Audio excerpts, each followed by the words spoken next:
household that valued manual self-reliance. So that's like, I was pushing the lawnmower, mowing an acre, big field with a push mower when I was like 8. And it was like I was involved in these sort of tasks and these sort of contributions to like our family and this like new property that we were developing. We had friends who had like dirt work businesses and dump trucks and bulldozers and like excavators, and learning about just being around those things, like this sort of manual like work, was just really important. And also sort of like I held, as a little kid, right, and you're experiencing that, like you hold these things at sort of like this pedestal or value, they're kind of up there in terms of their importance and their significance in terms of experience, right? Like obviously it's lasted and it's had an impact on me. And so, even going into like growing up, learning how to drive a car and a stick shift and riding motorcycles, all of these sort of like shop proverbs or like figures of speech started coming up, like lefty loosey, you probably all have heard, right? Like learning about nuts and bolts and how things go together. When you're driving a manual transmission, where is neutral? Well, it's somewhere between first and second. Those are kind of like some things that kind of started building up. I have this sort of like little library of those things. And so my work in grad school sort of came from those sayings, right? So the work at the end of the hall is called right tool for the job. So don't use a hammer for something you shouldn't use a hammer on, right? You have a gear puller, which is what that is. So it's meant to be turned, right? And so I was taking these objects, these really specific, taking these sayings, right, and trying to extract objects to represent that experience, right, in a way. And sort of produce them in a way that was like childlike or more toy-like, maybe a little bit more approachable, less cold than what we might consider sort of like a mechanical engine or something like that. And so to realize them in that way, and that's sort of why I decided to run with this inflated steel, painted sort of thing. I really liked the way that I could subvert the material but maintain a structural quality. So it can look like vinyl, but I can use it like steel, right? And so I also wanted to realize them at a scale that started to become a little bit architectural. And I think that's where this piece sort of starts to connect a little bit. And so anyway, I did that work. And then I have 3 pieces in Grand Island at Veterans Athletic Complex that are sort of directly related to that series, and they are much bigger than what I had done in grad school. And then, I kind of had a little bit of a hiatus, a little bit of a gap between that work and then, that's crazy. A gap between that work and this work, some 2 new pieces that I did for a show in Kansas City last year. And sort of trying to restart, jumpstart my practice and sort of, where do you start, right? Because these things that I had been doing, I still like them, but I'm like kind of tired of them in a way. Like I'm starting to feel a pull back to that, but I needed to do something different, something new. I didn't feel as like genuine talking about that because there had been so much time, gap. And so I really looked to my immediate circumstances and experience. And so this piece, starts to come out of, being a new father, and starting to learn about how do you be a dad, right? How do you like help your child develop in a really productive way? And so like object orientation, handling, like being manual, I started to make these connections back to things that were really important to me, right? But I'm like now the facilitator for my son and now my daughter, to experience those things and to help them develop in those ways. So this really comes from, those fidget toys, those like half, they twist, I don't know what you call them, they're like tangle toys or something like that. So it kind of came out of that. a little bit, but then I still felt this need to be like a little bit more structured and like not so loose. And so, yeah, this sort of winder piece, thinking about like cords or wires or electrical motors, you know, how wires are wound, and then also these like tangle toys. So kind of existing in these two different realms. And then, so that was last year, and then about a year ago, so this piece, even though like the actual construction of like the panel and the blocks that it sits on, and then, you know, compiling the video or editing the video maybe only took a couple of weeks, I'd been working on this piece in my head for over a year. And so what it is essentially me waiting in line, right, to leave the Menards back lot, right, like on a lumber run.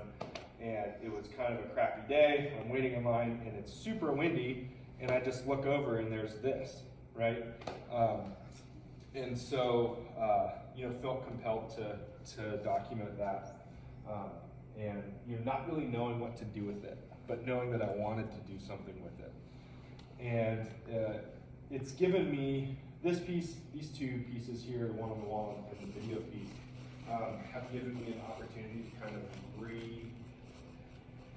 explore some things, some ways of making and presenting that I had been working on in undergrad. I did a little bit of video work in undergrad, and then at the beginning of grad school was doing these sort of like relief, mechanical, almost 2D like design things that sat on the wall. So that kind of comes from that. So I'm just trying to like pick and pull and make connections, right, to previous things that maybe were left a little undone. And so,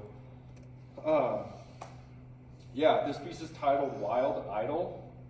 Idle as in IDLE, like I'm just sitting there waiting. And then this wild, chaotic sort of thing happening with the saran wrap. And again, like, that's manual self-reliance, right? Like, it's the big box store, it's the DIY sort of culture, it's the, you know, that manual self-reliance, that environment, that the materials, the textures, the objects, the racks, the stacks of plywood with the, you know, spray painted codes on the ends, like all of those things are things that I see every day. I'm involving myself in those things, with those things, like through my life, right? Like doing house projects and just being in the world. And so that's sort of like my into, I think, like the cultural or societal context, right? Like that's, you know, how we interact with our world, how we make our space at home, how we develop our spaces, and sort of the independence that we can have now, you know, and access those things. I mean, all those things matter to me, right? So I'm just kind of involved in that space. And so, yeah. This piece also, if you look really close at it, and watch it for the full 4 minutes, it's essentially 4 lengths of the same clip. And I merged them in such a way that there's like this really weird like blurring that happens. And it's kind of hard to see, but right when you see it. And that was sort of came out of like wanting to show this in a really representative way of how I experienced it, right? Like I'm sitting here staring at this scene for minutes, 10 minutes, and my focus starts to go in and out, and things start to, like, I'm trying to focus on the background, the texture of the wall, the blocks, and then watching all of these different tendrils and things go everywhere. And so it started to become this really crazy visual experience. 10 minutes, cool, thank you. Visual experience. And so, yeah, the blocks come from inspiration from Tom Sachs and the way that he makes work. Try again, may not seem like it, but trying to loosen up a little bit and be a little bit more intuitive and not care so much. I think that this work also speaks to that. Like, it's particle board, and as ugly as particle board sounds, like I think it's a really beautiful, like MDF and particle board are really beautiful materials. They're often covered up with even uglier veneers in like IKEA furniture and things like that. But I love them. They're like the same all the way through. There's no variation in grain or any of that stuff, you know. So yeah, I'll leave it to some questions, and I can talk more about the other piece later. Sydney? Yeah, I have kind of a couple of questions. Okay. Earlier in the year, you and I had a conversation sort of about referencing previous work and bringing that into what you're making now. And Previous personal work? yes, Yeah. and because that was something that I was thinking about at the beginning of this year. And something that you mentioned is kind of paying attention to, like, at what point your work is maybe feeling stale. How do you navigate that now that you're trying to pick and choose and draw inspiration Sure. from previous work? So I recently heard a quote by David Sylvester, or a little like interview snippet from David Sylvester, who, if you don't know, is an art critic, who is advocating for artists to have periods of nothing, right? To have periods of not making, right? Like we have to go through these roller coasters. And I think in academia, especially as faculty, like there's like pressure, there's an expectation that we're like making stuff, right? Like all the time. And so, so I think taking space can be a really productive exercise in helping work to become refreshed.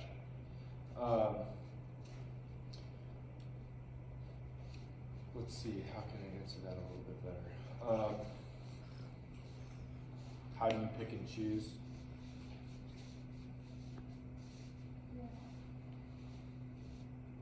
I think it, I mean, you have to feel it.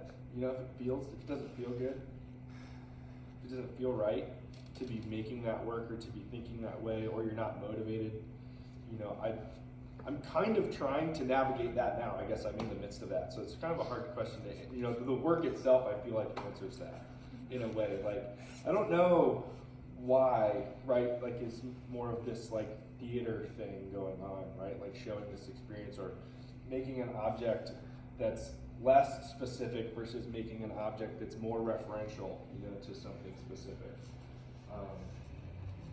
You know, I'm trying to find that hole, right, that hook, you know, for me right now. And I think it's been really awesome to do some different things from the inflated stuff because I felt like I had that equation already figured out, right? So in that sense, it got boring, right? I'm finding myself wanting to come back to it, but it's like, okay, you have an idea for an object, you inflate the thing, and you respond to that, and you build this other structure, you paint it black, you paint that red, you know, like it really, I mean, there are more decisions than that, right? It's a little bit more idiosyncratic, but it was a equation that I had figured out, and I'm trying to, you know, write some new algorithms. Yeah. Savannah, you have a question? I'm gonna sit. Knowing who you are, a lot of your artwork is very intentional, is that correct? As what? A lot of your artwork is like super intentional. Like with everything that you do in the piece, is that correct? In what way? Just like every decision is very, there's a reason why you made this decision for me. Is that, or am I reading that wrong? I think, so one thing that I always try to balance is idiosyncratic decision making. So you think about like reactionary marks that you make when you're painting, right? Like each mark kind of leads to another, right? And kind of informs the next decision. That's a lot harder to do with sculpture, or at least the way that I make sculpture. Sometimes it takes hours or days to realize a mark, right? And what is a mark? Well, it's a shape cut out, or if it's a three-dimensional form, right? It could be a week of working on, you know, some sort of tubular or like boxed in volume. Well, that thing in relation to another thing, like those are the marks that you've made, right? And so yes, very intentional in terms of how I approach material and how I like to see different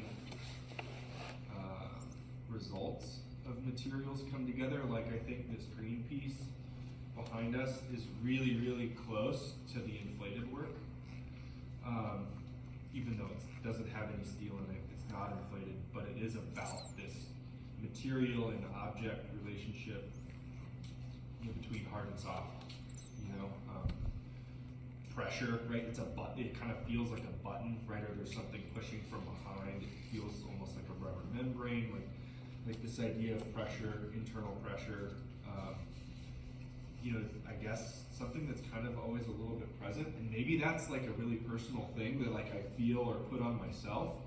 It's not meant to be like overly symbolic of that, but I like to think about all of the different entry points that people might have in the work and maybe talk about those. Yeah, very intentional, but like the dots around that sort of rim were like us. Like I was using a polyurethane hot melt, it's like an industrial hot glue, on a different project, like for the house, right? And it had like oozed out of the gun and was like, puddled up, and I saw that and I peeled it off the base, and it was kind of translucent, right? Let light come through it. And so I did a test with some like random tubes and plastic bits, and I was like, wow, I could like use this to fill these holes, right? So I made those holes, drilled them by hand, and really like I had a center line, and then I just like kind of not randomly but really intuitively, designed and composed where those dots were gonna go. And the one on the bottom, sort of bottom barely left, that's like 2, well, I fucked one up, right? So I added another one, right? So you respond to that, and then you kind of living with that decision and that mistake, right? Turning that mistake into a Bob Ross happy moment, is something that I feel like is me loosening up, right? Like not being overly like, oh, gotta throw that whole thing away now because that didn't work, And so I want it to have, I want my work to have my hand in it, but I think my proclivity doesn't lend myself to like super messy work, right? Like I have to be really intentional with my materials, otherwise I'm like, We need to move on to the next. Ask him the question tonight. Okay? Okay. was that time? According to me, I have a minute and 30 seconds left. Oh, I thought you said a long time ago that was 10 No, minutes. that was 10 No, minutes. he wanted 10-minute warnings. Never mind. Discussion. I'm sorry. Sorry. Yeah, you said something about you like your to be very clean, right? There's. You just said it.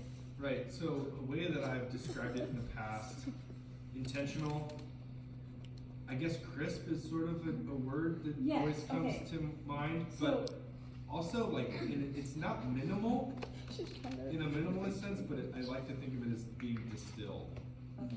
right, and Okay. essential. Okay. Because this confused me when I first saw it for you, because you're Yeah. very, you're very crisp, and so I was confused with why. Why? Not confused, but like, it makes sense now, because like it's not, okay, I'm gonna use the word messy, but it's not messy, it's tangled, right? With- Oh, I thought you were putting it in the box. Both. Like, what are you talking about? That box is perfect. I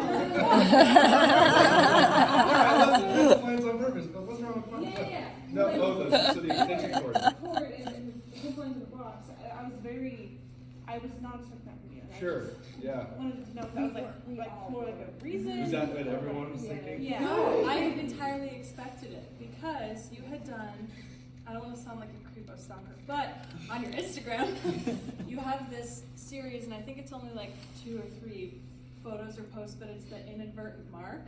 Oh, I have like 2 more. Within like the last 2 days, yeah. But those, I like have been obsessed with those since I saw them probably like freshman year.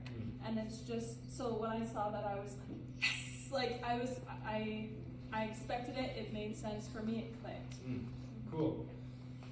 Yeah, so that is like, you Like, can, and I think like Brian does it in his, installation where it's like all the chords are managed really specifically, right, to whatever degree of success you feel or not, right? But like, they've been managed, right? And I've done that with past, sound work and video work that I did in undergrad. And this is what the extension cord looks like at my house when I'm working on something, or when, to me this is really honest, right? And it's not trying to hide the fact that you have a cord running to, across the floor. And I think that that whole thing, like, this all came together within like a week before the show opened. And like, how do I manage that cord? How do I what do I put the projector on? I built the box in like half an hour because we were like, the show had to go up, and I couldn't put it on a pedestal. That would have been lame. I feel like it wouldn't have worked.